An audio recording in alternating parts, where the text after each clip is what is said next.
Agora entrou a África do Sul só por uma deferência ao continente africano, porque a África do Sul, com 49 milhões de habitantes, na verdade não merecia estar entre os BRIC, né? Mas é o Brasil, Rússia, Índia e China, né? Notem que o único país ocidental desses quatro é o Brasil, né?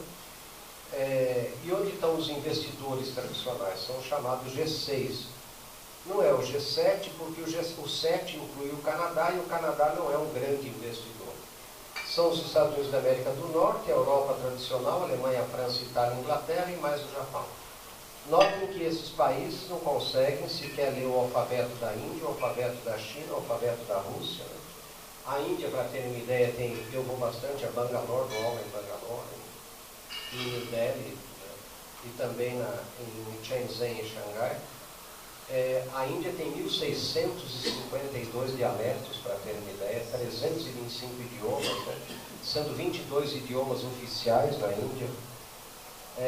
22% dos miseráveis do mundo estão na Índia, com um sistema de castas, que agora o fundamentalismo islâmico está entrando muito fortemente na Índia e fazendo uma disruptura muito grande no sistema de castas, o que está dando uma preocupação muito grande.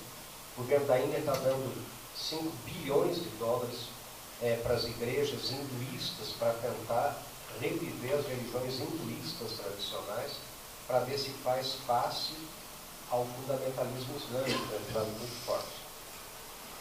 E é claro que tem áreas muito importantes que a gente chama de clusters, né, que são a Bangalore, por exemplo, que é uma área de software muito importante, de outsourcing, de terceirização importante. New Delhi também, mas o resto, quando a gente fala eu conheço a Índia, tem que perguntar qual Índia você conhece. Se você fala conheço o norte, tem que perguntar qual norte, porque a Índia não se fala. A China tem vários problemas. Um deles é que são 800 milhões de campesinos em campesinato anterior ao arado, com instrumentos de osso, pedra. A gente que é antropólogo vai no interior desse país, é muito triste de ver o estágio ainda muito primitivo. Tem 180 milhões de tribos deambulantes, de pessoas, é como se fossem ciganos, né, que deambulam pela China, tem um salvo-conduto para não deixá-lo chegar em Shenzhen e Xangai, nos grandes centros. Essa é a maior favelização da história da humanidade. Para ter uma ideia, o Brasil tem 190 milhões de habitantes, eles têm 180 milhões que deambulam pela China. Mas o maior problema da China não é esse, é o direito, né? A China tem direito oral, direito consuetudinário. Lá não tem a separação dos três poderes, executivo, legislativo e judiciário, como nós conhecemos, poderes separados. Os juízes são nomeados politicamente pelo executivo, o juiz local tem o direito oral. A The Economist fez uma análise de 1.000 ações de empresas ocidentais contra empresas chinesas, o Ocidente perdeu as 1.000. Eu já assinei vários contratos de clientes nossos na China, vertido do mandarim para o inglês.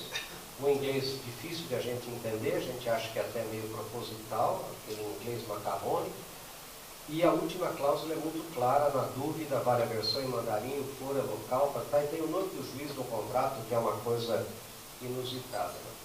Enfim, a gente brinca que é um SDS, ou seja, só Deus sabe se você entrar numa querela jurídica. E a Rússia é muito corrupta, né? A Rússia tem máfias.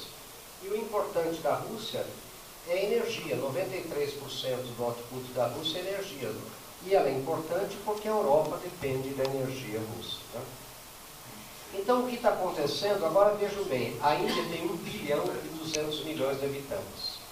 A China tem 1 bilhão e 300 milhões de habitantes. O Brasil, 190 milhões e a Rússia, 140 milhões.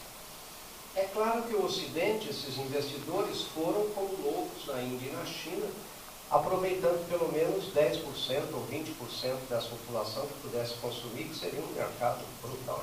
Só que eles estão sofrendo muito com essas diferenças culturais, bolsa de valores, etc.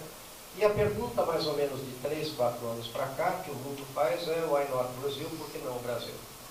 E o Brasil ficou na mão dos primos pobres da Europa, Portugal e Espanha, quase nunca foi estudado, a América do Sul. Então a gente tem um desconhecimento muito grande do Brasil. Agora, essa última reunião, já em abril, dos BRIC, aconteceu que o Brasil tomou 70% de toda a notícia internacional foi sobre o Brasil na reunião dos BRIC, foi uma surpresa, porque sempre se falava muito de Índia e China e nunca se falava do Brasil. E agora, nessa reunião em Washington, do FMI, onde teve uma reunião paralela dos ministros de Fazenda e do presidente do Banco Central dos BRIC, o que aconteceu é que a reunião do FMI desapareceu, né? Ninguém falou nada da reunião do FMI, só falou da reunião dos BRIC.